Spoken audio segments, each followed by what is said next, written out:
This third quarter is coming in strong so far. I mean, we have our nowcasts at the Cleveland Fed, what we look at internally, and they're between 2.5 and 4 percentage points increase. So it's a strong quarter. Yeah, for the third quarter. What have you done for the year? Have you upped your forecast for the year? So I've been upping my forecast. I'm now at 2.75 to 3% for the year, probably closer to 3%.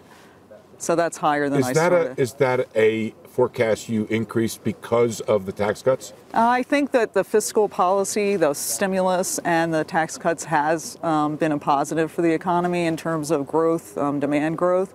And so that's one of the factors. But also there's been more momentum in the economy than I might have anticipated. So businesses still are very upbeat. Small businesses especially seem very upbeat.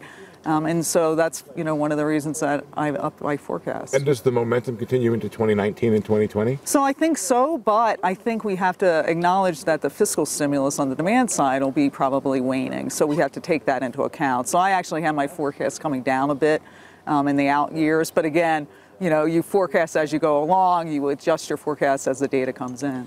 So from about as far away as those trees are behind me, you can see my next question coming, which is if you up your growth forecast, do you increase your forecast for the right policy rate?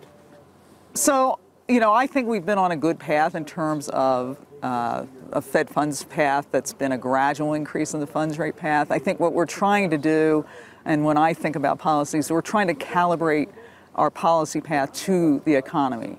And so far, we're basically at full employment, a little beyond full employment in my view. We're basically at our 2% inflation target.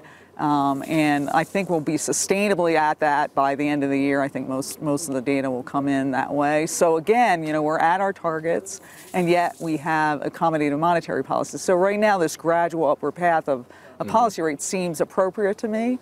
Why not steeper? Well, because we don't really see signs of being overheating of the economy, and we're at our goals. Becky has a question, but I just want to follow up with this real quick, which is a lot of people thought that it was the gradual rate hikes of the Greenspan era that led to the financial excesses that led to the financial crisis.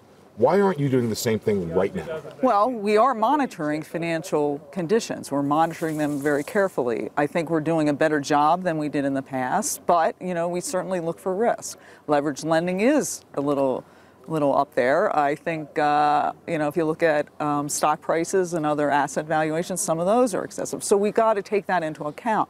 So I see that as a risk. But right now, I don't think that we see excesses. And so that's why I think it's important that we keep on this gradual upward path.